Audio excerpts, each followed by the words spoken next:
Good afternoon, everybody, and welcome to the greatest show in sport. From the Rose Bowl in Pasadena, California, it's the Bills and the Cowboys in Super Bowl 27.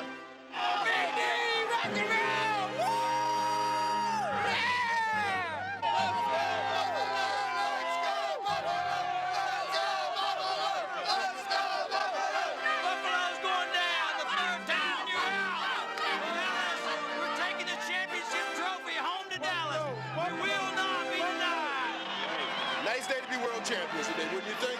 Great day. We're going to take full advantage of it, too. See, they used to losing. We're going to rock the house. We're going to rock the house. Oh, you got butterflies. That's big, right? It is big. It's awfully bright out here. Oh, yeah. There's a lot of damn people, huh?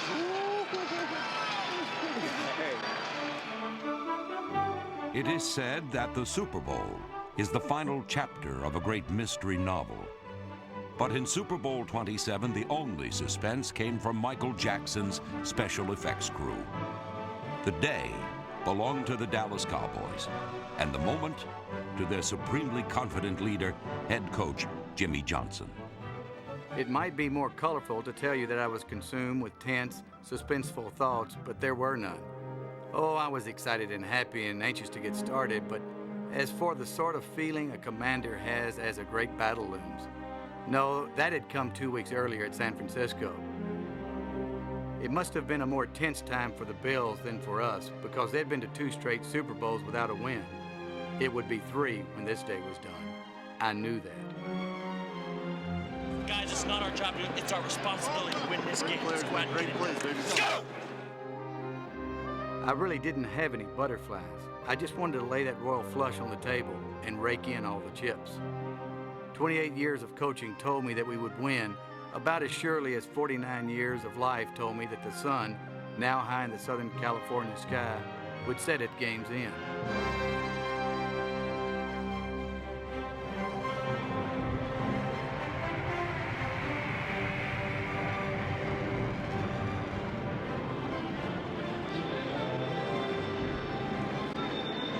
Okay, how about them Cowboys, huh?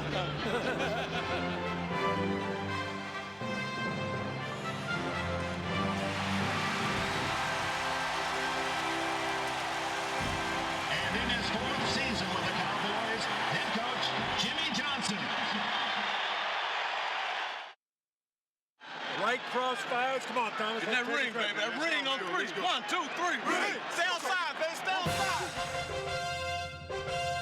750 million people worldwide were focused on the Rose Bowl. The battle-hardened Buffalo Bills, in their 3rd straight Super Bowl, faced the outrageously young Dallas Cowboys, who were hoping to win their first championship in 15 years. It all began with a record 21-point first quarter. Mike Saxon will punt it away now, standing back at the 2-yard line. And the kick is blocked. It is blocked by the Bills, and it goes out of bounds at the 16-yard line. Steve Tasker got through. The Bills have the ball at the 16-yard line. I saw immediately what had happened. Buffalo had really done a good job scouting us. They knew that Dixon Edwards, who normally plays left tackle on our punt team, had a pulled hamstring and was questionable for the game. Sure enough, on our first punt, we substituted a rookie, Robert Jones, for Dixon. Buffalo spotted that and took advantage. They put their excellent special teams player, Steve Tasker, on Robert Jones. At the snap, Tasker slanted inside Robert and got in to block Mike Saxon's punt. Those were sending them, and it was Steve Tasker, the All-Pro, who got in there and got his hand on it, and that fires some people up here. Can you say special teams? Here's Thurman running right, looking for the hole, and he is in for the touchdown. Thurman Thomas has scored. The Bills lead at 6-0. Thurman Thomas off the right side of the formation, behind the block by Will Wolford. And it's Wolford's block on number 55, Robert Jones. Come on, James! And the rest was all Thurman Thomas grinding out that last yard. And the Bills have taken the lead. You got to come inside out and make the play. You got them stopped right there underneath the thing. Come on, Robert. I wasn't worried, but I was quite irritated that we had allowed Buffalo to get momentum that we were going to have to take back. We have to be able to communicate with each other, trying to find out what's going on. Let's not get excited, all right? Okay, let's not get excited. On their next possession, the Buffalo turnover flaw began to show. Kelly, pressured by our blitz, was intercepted by James Washington, who returned 13 yards to the Buffalo 47. Kenny Gant's blitz forced Kelly to make a mistake. I can't say I was really elated because we felt all along that we'd get some turnovers. But little did we know that this was the first of a Super Bowl record 9 turnovers we would collect from the Bills. Stay there, baby. Our offensive game plan, in addition to throwing to our receivers in one-on-one coverage, had a contingency for when Buffalo had both safeties back, each covering half the field. We would run the ball and throw to our tight end, Jay Novacek, across the middle. After the first Buffalo turnover, we converted a 3rd and 16 play when Michael Irvin found single coverage and caught a 20-yard pass from Troy at the Buffalo 33. On 3rd down and 17. Straight drop, standing, deep middle. Caught, first down. And maybe that is the spark for the Cowboys offense. 2 plays later, Troy Aikman looked for Jay Novacek on a seam route down the middle. The throw had to be perfect, and it was. Aikman with a straight drop to throw again. Going for the end zone. Novacek at the 2, takes it in. Touchdown, Cowboys! 23 yards, Pro Bowler to Pro Bowler. That's how you overcome a shaky start. The game was tied and beginning to unfold in our direction. Let's go, D. Let's go. We're going to kill him. We're going to kill him. In an electrifying burst of might, the Cowboys scored their second touchdown in 15 seconds. Kelly's going to throw here. Haley hit him and picked off in the air. Jimmy Jones intercepts and rolls in for a touchdown. We set it up by adjusting our pass rush. Charles Haley normally lines up on the defensive right side. We moved him over to the left side. Haley sacked Kelly again, this time at the Bills' 2-yard line. Kelly fumbled, and our Jimmy Jones caught the ball in midair, and we went in for a touchdown. Charles Haley going up against Howard Ballard, and that speed rush of Haley, he just went right around the house and hit Jim Kelly. Johnson's approach is straightforward. Get talented players, keep it simple, and put them in positions to make big plays. In Pasadena, he unleashed them like a Santa Ana wind in a storm of turnovers and touchdowns. Instant disaster for the Bills. We led 14-7 as the first quarter ended, and we would not trail again. Jimmy Johnson would not allow the Bills' no huddle to be a problem. His staff would substitute during stoppages, measurements, whenever. And Buffalo's offensive line would tire long before his Cowboys. The problem was Andre Reed. On the first play of the second quarter, Reed picked up 40 yards on his way to 8 catches and over 150 yards. Wow, what a run by Andre Reed before Larry Brown caught him. And I don't think anybody better move, and I hope you got oxygen next to the soft drinks and the popcorn. The Bills were inside the Cowboy 5. Up in the press box, defensive coordinator Dave Wanstatt relayed his strategy down to line coach Butch Davis. Fullback! Watch the fullback! A goal line stand would break the Bills' will for good. It's going to be on the 2-yard line. You want to go giant? Giant! Giant! Giant! On second down, Thurman Thomas was nailed just short of a touchdown by linebacker Vincent Smith. Dallas would turn them back.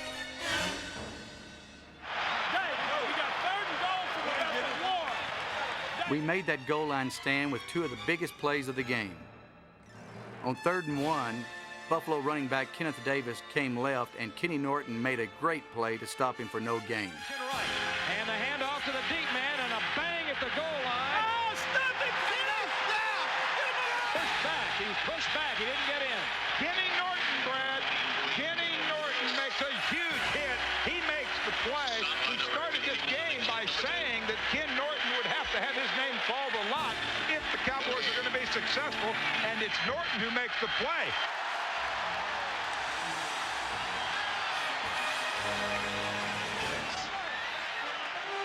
When we saw that Buffalo was going for the touchdown on 4th and 1, we got out of our goal line defense and put our regular pass defense unit back in. Here comes Sumner. Stand up! Buffalo had run at us twice for no gain, and we were virtually certain that Marv Levy and his staff weren't going to try it again on 4th down. Sure enough, they threw.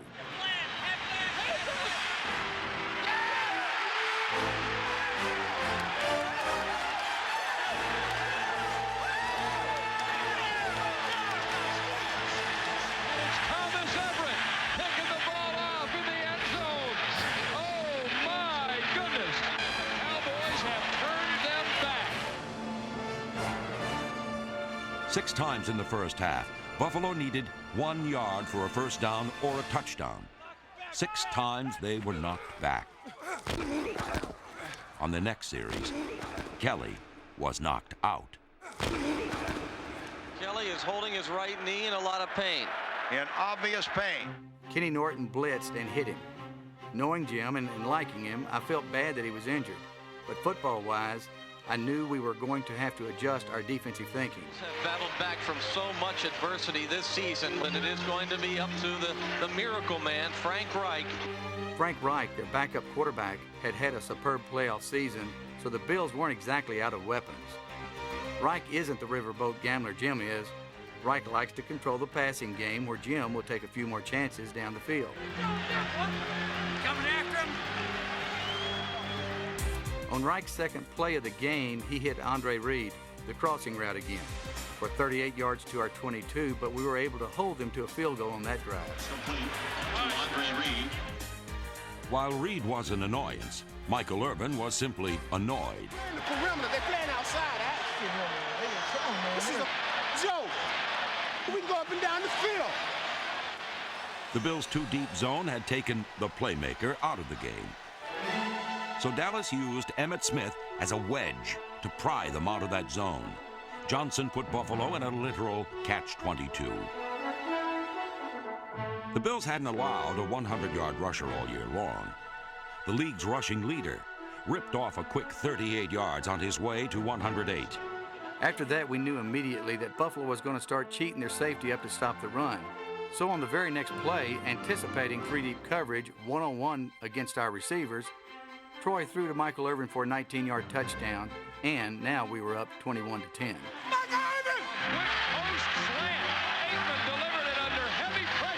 It was more of the keep it simple Johnson plan. The easiest passes are square ins and slants, especially when Irvin and Alvin Harper are about 6'3", and the Bills' defensive backs average only 5'11". All Aikman had to do was find his tall targets. 22 out of 30 times he did. Jimmy Johnson was seizing the moment. The turnovers were coming fast and furious, one right after another. Reich threw a screen to Thurman Thomas. Leon Lett came up and stripped the ball, and Jimmy Jones recovered at the Buffalo 18.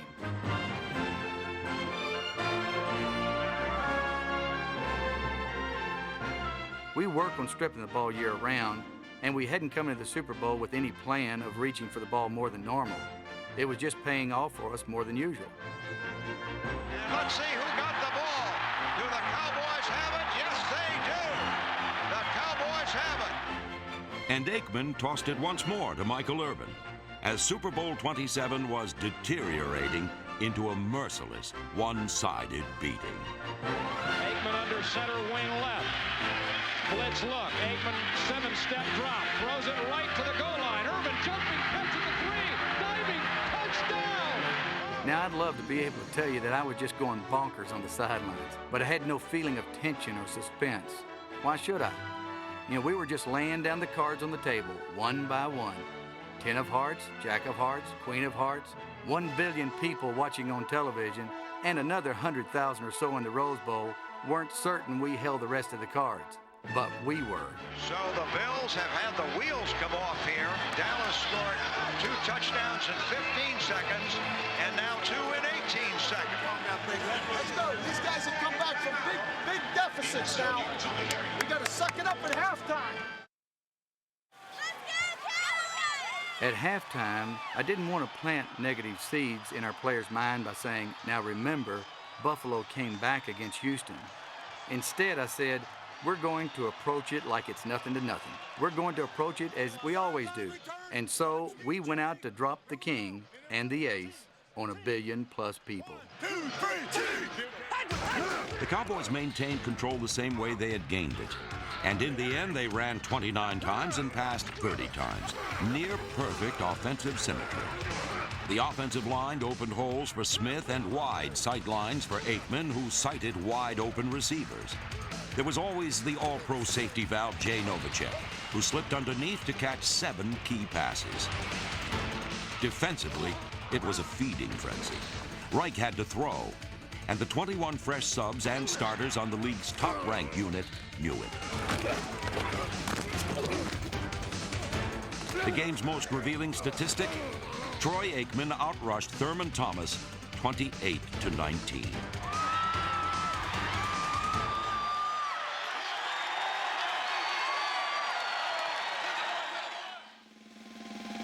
I just relaxed and enjoyed the game. It was in hand. The only irritation I had in the second half was on the last play of the third quarter. Down to 19 seconds left in the quarter on 3rd and 13.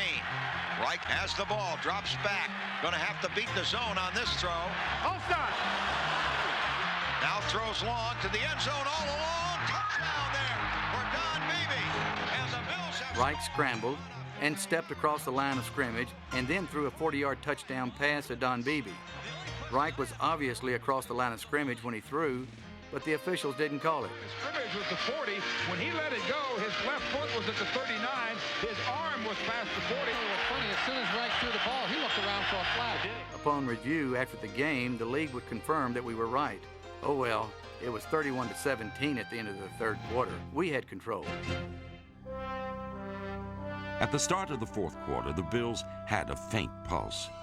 They trailed by only 2 scores. But just when it seemed that Dallas, a team 1-15 3 years earlier, might self-destruct, Troy Aikman was there to rescue them. The Super Bowl MVP put the game out of reach with his 10th touchdown pass of the playoffs without an interception, his 4th of Super Bowl 27. And this completion to Alvin Harper, his first of the day, looks to have clinched a Cowboys Super Bowl championship. Before the game, Harper predicted he'd haul in the winning touchdown. Winning touchdown today. 60 yards. Watch now. It wasn't 60, but it was the game clincher. That's right, remember? How far was it? How far was it? 56 yards. Yeah, I told you 60, but it was 56. Regardless, the rout was on. It was 38-17. Now we would turn the storm loose.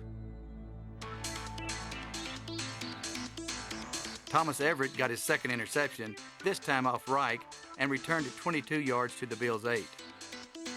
3 plays later, Emmett scored to make it 45-17. 10-yard line. Aikman a draw to Smith. Coming left. Breaks those. Cuts to the 5. Turning at the 1. Touchdown, Emmitt Smith. Touchdown, Cowboys. Now the game was out of hand, becoming one great merry blur. Next Buffalo possession, next Buffalo turnover, next Dallas touchdown. And now a fumble by Reich trying to pull away. The ball is rolling loose. Reich fumbled. Kenny Norton recovered and returned it 9 yards into the end zone to make it 52-17. And we still had half a quarter left to play. Ken Norton runs it in. It's a touchdown. Oh, the Bills thought that the ball was down, and Norton picked up the loose ball and ran it in. This has just been a horrible and horrendous nightmare for the Bills. What a way to end a tremendous season. And then came the play that everyone who watched that game remembers. Reich on 4th down to throw. Pressure sacked by Jeffco. And fumble. And Leon let it go. Oh, look out, here he goes. Here comes Leon to the 20. Go ahead. Oh, Leon has it knocked out of his hand. It's a fumble. It's a fumble. He had it knocked out of his hand. This one, rather than all the good things Leon Lett did that day, would be his dubious distinction in Super Bowl history. Leon began to thunder downfield for what surely would be the most memorable, if not the only touchdown return of the big defensive lineman's career. Leon was so overjoyed that he held the ball out just short of the goal line. Don Beebe, the Bills receiver who had chased him down, reached out and slapped the ball from Leon's hands, giving Buffalo possession and costing us the record for points in a Super Bowl. It's not going to be a touchdown. It's not. Don Beebe caught him from behind and knocked it out of his hand. It was going to be a 62-yard touchdown return by Leon Lett. Oh, Leon! But for the slap of Don Beebe's hand on an unprotected ball, we would have scored the most points ever in that last game of the year. The Cowboys are back on top of the mountain now. They were there in the 70s, fell off in the 80s. They're back on top now, and they should stay there a while. Wow. It's messed up. That's all they've been waiting for all year, fellas. They've been waiting for that moment all year. Troy Aikman's the MVP. Jimmy Johnson's taking his team from the absolute worst to the absolute best. Get that hair fixed up. Your Cowboys are the champions. First NFL rushing title to win the Super Bowl. I told the team, the feeling you have at this very moment is one of the best things you'll ever have in your life, especially the feeling you have for one another. You catch 22, and you still ain't caught him yet. More than the event itself, the feeling of accomplishment with a teammate. We were the world champions of pro football. How about them Cowboys?